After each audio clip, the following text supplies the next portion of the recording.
Hello everyone, it is Joe here from OmniPoke, the channel that brings you guys everything Pokemon. If you're looking for PTCGO codes, go ahead and check out the Poketown store. You can even get a 5% discount by using the OmniPoke code. For today's video, we are going to be looking at another Cosmic Eclipse deck. This time it's going to be centered around the very exciting new tag team, Reshiram&Zekrom. These guys are absolute powerhouses when combined, and they've basically been ruling the game in different sorts of tag team forms. You know, Zekrom with Pikachu, Reshiram with Charizard.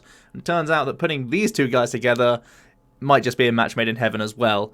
It's really awesome that this archetype is able to take on a few different forms. I think I'm going to be having to profile a different couple types of builds for this deck. Today we're going to be looking at the sort of Naganadel, more sort of like conservative build, I guess you could say. And later we'll be exploring the full-on Ends Resolve, Rayquaza, Turbo list as well. So look forward to that. We will jump into it now, though, with the basic concept, and that is that Reshiram and Zekrom, they smack. They really are a great powerhouse Pokemon. Fabled Flare Bolt doing 90 times the amount of energy that you discard from your benched Pokemon in any way that you like is really, really dangerous. It does have a lightning and fire cost. We know that there are some great supporters that synergize with both fire and lightning energies, which is awesome. And that's really what brings me on to the excitement about this archetype, and that's just we've seen some amazing engines in like Ability-Zard going very Welder reliant. We've seen how reliant Pikarom is at using Volkners and using them to their advantage, and we've seen how Blounds really relies on Naganadel, and this deck basically plays like all three of those packages merged into one, which is really insane, I think, because they're really amazing supporters when in like the specific deck. So, and obviously Naganadel's not really a supporter, but it's an engine in its own right, I guess you could say, just for making sure that you have enough damage throughout the game. And I think being able to capitalize on all of those in one deck is just going to be really exciting. So yeah, I think this deck is going to be really strong, just naturally based on the like supporters and engine that you're able to play. So yeah, I'm almost certain there'll be a way for this to work in like a top tier method at some point. So let's start off with the Pokemon, and I'm actually playing a Jirachi build of this deck. I haven't seen many people try and play Jirachi with Reshiram and Zekrom, but I think it just makes sense in my eyes. I really like just having Stellar Wish available. Like, I'm the biggest Stellar Wish fanboy you'll ever meet, so I'm always going to try and shoehorn Jirachi into basically any deck, and that's because Stellar Wish is just so strong. It gets you towards, you know, early Welders, early Volkners, Cherish Balls. Mysterious Treasures are obviously big cards in this archetype for getting your Poipoles and Nagas down quickly.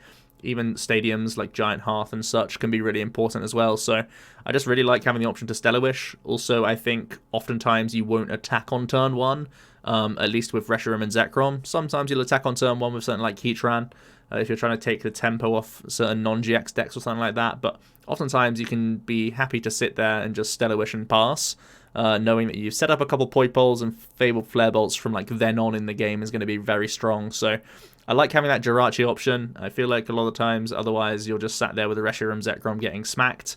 Especially if you're like the player going second, you're just gonna like, even if you get like Welder attach, it requires you to have like discarded energies for Tapu Koko to then dance to the Ancients just to get like 90 damage on or something like that. So it feels like a bit of a waste. I'd rather just sit with a non-GX, and if your opponent's going to take that out, fair enough, but at least force them to have things like great catches and stuff in their turns. Otherwise it's just, you know, a bit of a waste for your ReshiRom to be like half damaged by the time you start attacking with him. So I prefer having Jirachi just for that early game presence. Also, of course, it's going to help you out against Reset Stamp in the late game. So overall, I just think it's pretty insane to be playing Stellar Wish. It's just such a crazy ability. We then have a 3-3 line of the charging up Naganadel. The little Poison Poipole is probably the best one you can use. There are a couple of 280 hit point GXs out there right now, so sometimes Poison actually can be relevant, so bear that in mind.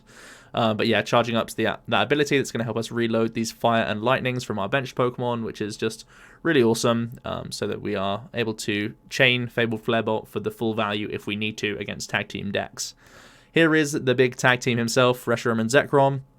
270 hit points, Dragon type, weak to Fairy, which is a little bit awkward because there is, of course, Guardian in the format. But as you can see, I have a couple other like partners we can try and use in that matchup to just sort of out-aggress them a lot of the time. So I don't think Guardian is actually that bad of a matchup just because of how tempo-orientated we can be if we need to. But Fable Flare Bolts is the main attack for this deck. For a fire and lightning, you do 90, and discard up to 3 in any combination of fire and lightning energy on your bench Pokemon, and you do 90 for each you discarded, which is really awesome. Love the flexibility. You're not wasting resources if you're just going for like a knockout on a non-GX.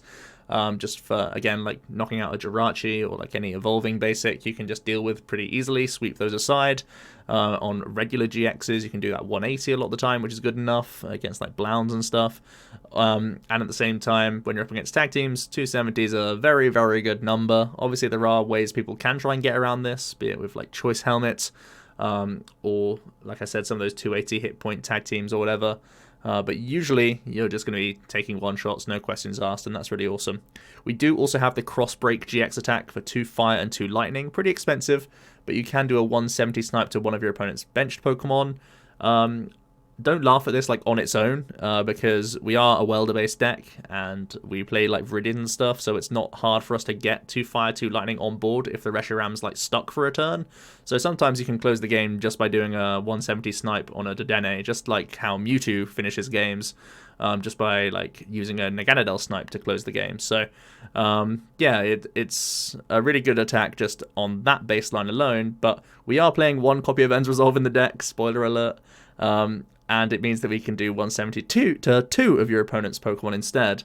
I think this is a big enough deal against non-GX decks that it's worth playing 1 End's Resolve. I've kind of been back and forth about it. I was like, this kind of feels crummy, but then I was like, thinking about all these other non-GX matchups which could otherwise be a little awkward and can get certainly improved if you can just do 2 170 snipes. Like, any setup stage 1 deck is just going to get wrecked by Crossbreak GX.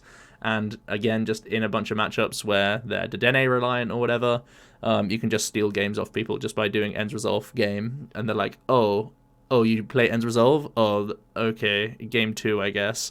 So it really is like a game-winning card. And I feel like it's worth playing 1 copy of just to try and swing some otherwise pretty awkward matchups and give you a hope of beating like any matchup really in theory. For the one-offs, we have 1 Tapu Koko Prism Star. It's a fantastic reload with Dance of the Ancients for our lightning energies especially, because we play a lot less lightning than fire because we are Welder based. So it's really nice to make sure we have these for backup attackers in ReshiRom, and also just getting energies back on the board for Fable Flare Bolt value.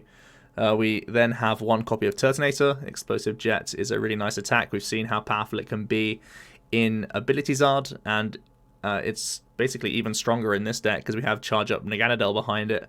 I actually ended up playing a heavy Turtonator build of Ability Zard at the Clone Regionals that was playing a 2-2 Naga line, just because, you know, weldering onto him and then getting a couple charge ups means Explosive Jet's doing very, very dangerous damage. So I really like this as a non-GX attacker. Again, very good against some of these decks that are going to play like Fairy Charms against you or all these other things. And if you just want to have something that can queue the prize trade, something that can get through a Keldeo, this Turtonator is obviously fantastic for that purpose. We also have a Heatran GX in here. Similar story. We've seen how strong he is in like Blacephalon because they have charging up Naganadels and they have Welder at their disposal. Heatran's the same story. You can come on in, do a big hot burn GX. As I said, Crossbreak is like a good attack, but not one that we have to use every single game. Sometimes Heatran can come in and really put a good shift in for us, which is great a lot of the time. I feel like we might be a little bit low on the attacking front. Sometimes we might have to get Naganadel involved. Don't forget that Turning Point is a super good attack at dealing with things like Dedenne in its own right if you're on that 3 prize turn. So that is something to bear in mind. I definitely could see you making a space for a 3rd ReshiRom or some other like lightning attacker, maybe even like a Zero Aura in the deck wouldn't go amiss. So yeah, I feel like at the moment I'm a little bit cheeky on the attacking front. It does feel a little awkward sometimes when one of these are prized. But this is basically the same shell as Ability Zard. We're just lacking the Victini Prism, so I feel like we do get away with it a decent amount of the time. And then we have 2 copies of Dedenne. Dedenne changing is still a big deal. Helping us pitch energies in the early turns is not a bad thing at all because we have Charge Up at our disposal, and just working our way towards Welder and such is pretty reasonable. So yeah, I like Dedenne in here, of course. Just adding to the consistency element a lot. So yeah, I think it's pretty straightforward. Onto the trainers, there are some interesting counts going on here, but do remember that we are a Volkner-based build, so some of these lower counts are easily accessible via the Volkner. I really like having one B-string in here. It basically turns your Volkner into like a Welder for the turn, which is really awesome, because if you're just lacking Welder, you now have additional outs. That one B-string can go onto the Nagas and give you effectively 180 damage for your ReshiRom. And you can even combine that with things like Energy Switch, so that you know, if you don't have a ReshiRom ready to go at the time, you can just B-string and then Energy Switch it over and manually attach for turns. So it feels like a very flexible card that we can take advantage of, thanks to the Welder package that we are playing. Or sorry, the Volkner side of the deck that we're playing. I'm playing one Pokecom. It's an additional out to Dedenne, and it's the only way that we can find things like Tapu Koko, which is pretty important as a one-of in the deck. So I do think that's a nice addition. Over just having a fourth treasure. 2 E-Switch, again, we charge up a lot, and we're playing 2 different energy types on our ReshiRom, so just making sure we can chain attacks with him is going to be important, and that's always good. We have 2 copies of Switch, because we are Dedenne based, and, oh sorry, not Dedenne based, what's it called, Jirachi based, and that's always a good deal for us, and, you know, it gets us out of paralysis and all that good stuff. 2 copies of the new Great Catcher. I am still enamored by this card. I really think it's incredible for dealing with Dedennes and just making sure we can pick up things that people are powering up on the bench. It's really great for just prize exchange in general. I'm a little bit concerned that I'm only playing 2. There's a lot of cards that I would like to include in this deck. Like, honestly, this Jirachi package, I can see why people don't play it in ReshiRom, because it's super tight to play Jirachi. You could end up just, like, if you want to make some spaces, like, you can make basically 8 spaces by cutting a bunch of the switching cards and the Jirachis, and then you can go ahead and get, like, that extra attacker in, the extra great catcher in, and all this other stuff. It's just you're a little bit weaker in the late game, so I don't know. I'm still kind of undecided. Like I said, I've got like a bunch of different builds going on for this deck right now, but 2 great catchers is one of those things that I really want to increase the count of at some point. 3 treasure as well as 4 cherish. Treasure's obviously getting us our Turtonator as well as the Nagas, and Cherish Ball helping us get our main attackers. The Heatran can be really good if you're going first and you want to get some early pressure on, especially if you've hit that Welder. And then there's the Dedenne as well, of course. 2 escape board, mainly for the Jirachi, also can be the way to free retreat pivot your Nagas, which is great, so you don't have to like run out of energy cards, or you don't have to spend your charging up just retreating. 2 Viridian Forest, we're playing a mix of energy, so pretty self-explanatory, and it gets energies in the discard pile. And Heat Factory, again, just a nice way for us to push a few extra cards in our turn, and again, work towards things like Welder and whatnot. So yeah, Heat Factory is always a pretty standard card in most fire-based decks. For our supporters, I have mentioned the 1 ends resolve. I actually forgot to do the little text here, but essentially it allows you to discard, well, it forces you to discard the top 6 cards of your deck, and then you're able to attach any basic energy you find there to your dragon Pokemon, your bench dragon Pokemon, which is really nice. It powers up that ReshiRom a lot of the time and gets him going, and for the most part it's just so that you can activate Crossbreak. That's basically the whole reason why I play the card. It's just that activator to get the full effect of the GX, because that GX attack is nutty when there isn't a Mew in play, so that's really awesome. Then I'm playing 2 copies of Cynthia. Just some nice shuffle draw refresh is never a bad thing. It's decent on turn 1. If you've just like missed Poipoles or something, you may as well just go ahead and play that Cynthia. Just additional outs off of Stellar Wish, which I always think is pretty reasonable. 3 Volkner, it can cherry pick things like Great Catcher now, which is just insane. Also very good for getting like that B-String and a few other one-offs. Also just reasonable opening turns just to get your attachment down, and also like Cherish Ball for Dedenne and whatnot, as per usual. Then we have the 4 Welders, amazing energy acceleration, as we all know. You don't even need to use Welder for full value for the majority of the time in this deck. You just like do 1 to the active, then attach for turn. Obviously, it's like 180 damage if you just like do it onto a bench Pokemon if you have that luxury, which is insane. And you also get the benefit of drawing 3. Why not? It seems pretty reasonable to me. On the energy, we're playing 4 lightning and 9 fire. It again feels like you could go like up with these counts a lot of the time. I started off like initially having like 5 and 10. It felt kind of fine, but again, I wanted to put this Jirachi package in just because I think it's so valuable. So I think with like Viridian access and all that stuff, and the fact that you don't have to Welder for full value the entire time, makes me pretty content with 9 fires. And again, with Volkner accessibility, these 4 lightnings, and also you have the Koko and charge up energy switch. You actually like see the 4 copies of lightning like over and over again, even if you've had access to like only 2 the entire game. So yeah, it feels kind of fine to play this many for the most part. And again, I've had to cut corners because of Jirachi. Here is the full list though, and honestly, like I've put my stake in the ground with Jirachi. That's like basically the thing that is like the talking point of my deck, I guess. But yeah, if you want to cut those, make more spaces, you can just have like the 3rd ReshiRom, 3rd Great Catcher. Those are the first things I want to put in the list.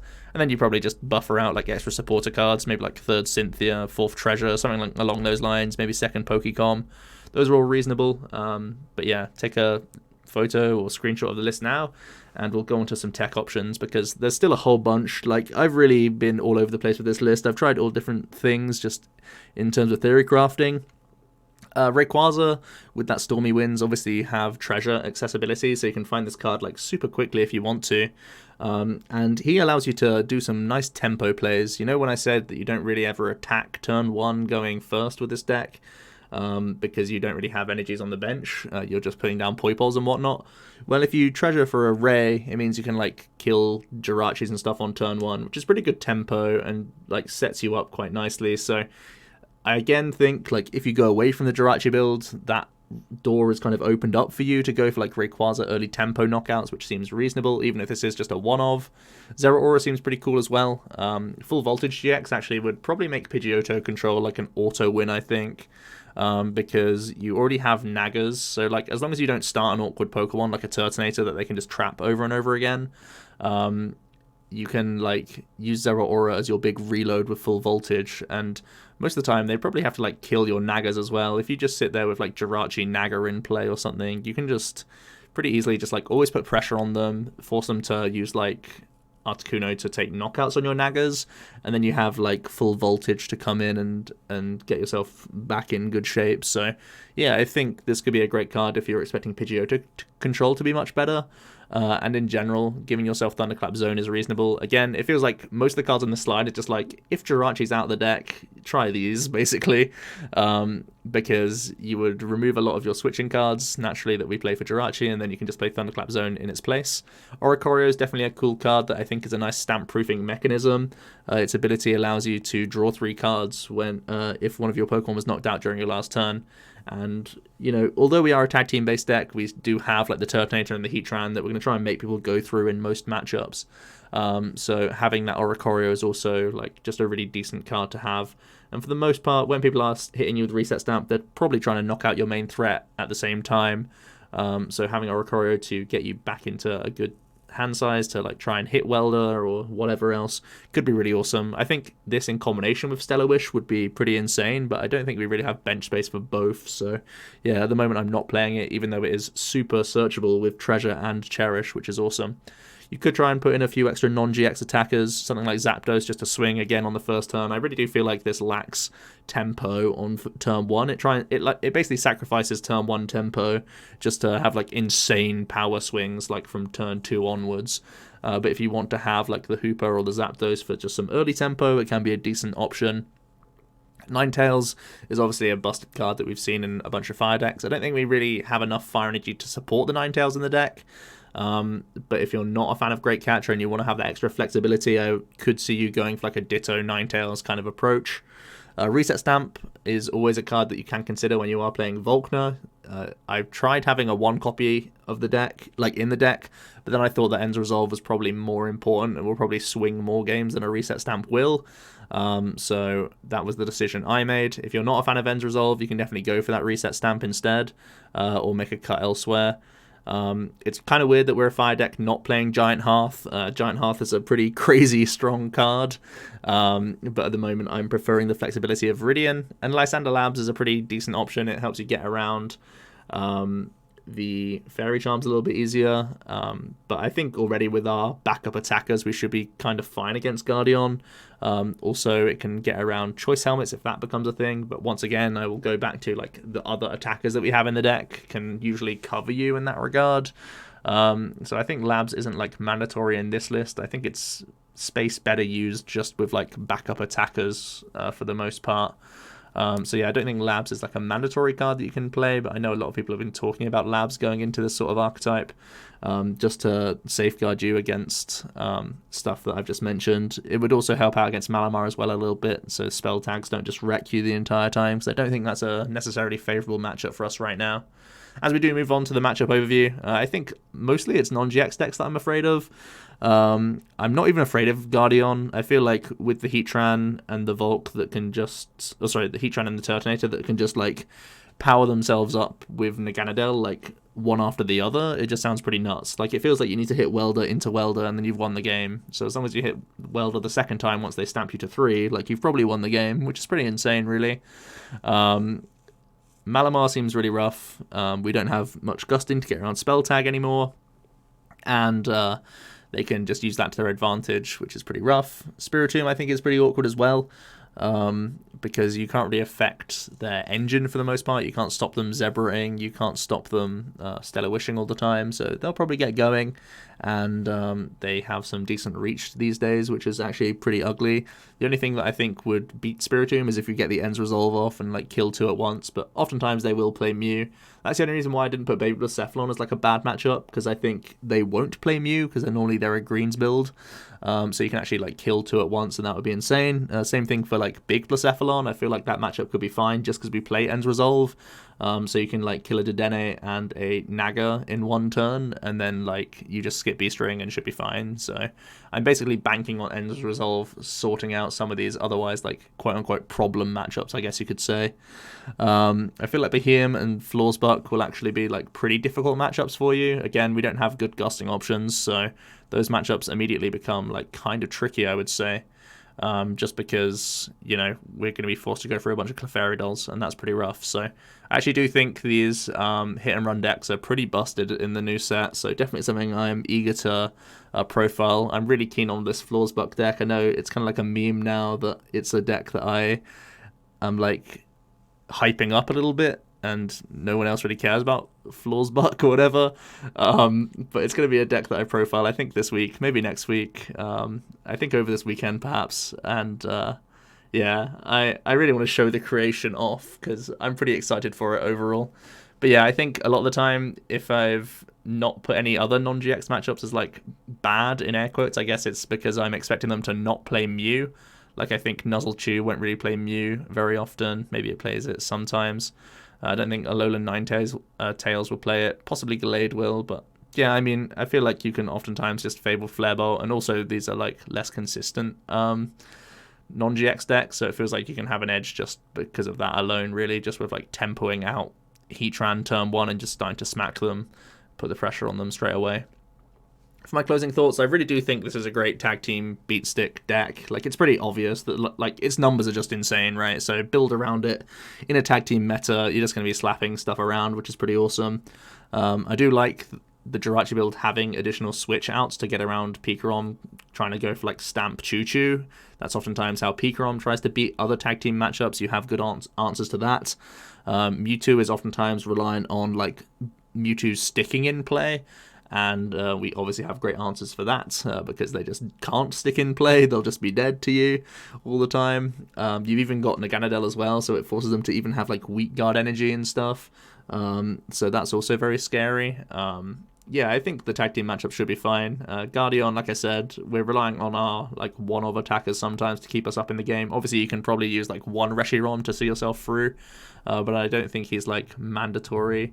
Or I don't think it's like a bad matchup that many people are like thinking it's going to be, just because they end up using Fairy Song turn 1 like every time, and that just means that you can like evolve up into 2 Nagas, swing, and then they like can, in the best case scenario, like kill you, stamp, power plant, and then it's like, okay, I can still just like Welder win the game or something. So yeah, that sounds pretty reasonable for the most part.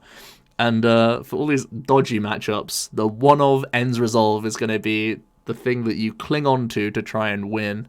I don't think it needs to like pop off and hit like a bunch of energies either. Like, oftentimes you can just use like your energy switches effectively and try and End Resolve on the same turn. We already play switches and whatnot, so we can get into the thing that we've powered up with End Resolve on the bench, and hopefully that double snipe just completely swings games for decks that aren't prepared for Mew, or like they just haven't put Mew down or anything like that. So yeah, I think the End Resolve is a decent one-of. Could even see it going up to 2 copies if it pulls its weight. So yeah, let me know what you guys think about this kind of first draft of ReshiRom. Like I said throughout the video, like, this is one of these lists that I could definitely see going differently. A lot of the time I'm like super confident in lists, but this Jirachi build I'm hoping is worthwhile. But if it's not, I can definitely see like the cuts immediately being like, get me a great catcher in here, get me an extra ReshiRom, get me like that Oricorio in the list. Like, I'm already telling you what to do if you want to cut the Jirachi build, but yeah, you know what I mean. I'd like to hear your thoughts on Jirachi in ReshiRom in general, and how you want to play the turbo build, because I'm also excited to profile that list as well. That's probably going to be a lot more aggressive, so also let me hear your thoughts on End's Resolve. I know it's one of these cards that some people think is busted, some people think is just terrible. I think the option of the card is just too good to say no to for the most part, because it will just provide wins. Like, it literally will get you out of a spot where you could never otherwise win the game, so that's my thoughts on the archetype. I'm really hyped to start testing this because it feels like a new adaptation of Ability Zard, basically. I think it more or less might overtake Ability Zard, to be honest, because as good as Ninetales is, Great Catcher is really doing that role for you a lot of the time in an item now. So being able to play like extra supporter cards in general and just having Naga at your disposal means you just have more firepower throughout the entire game. So yeah, I'd like to hear your thoughts on the archetype. Let me know what other decks you want to see from Cosmic Eclipse as well. But for now, it has been Joe from OmniPoke, and I'll see you guys in another video tomorrow. Cheers.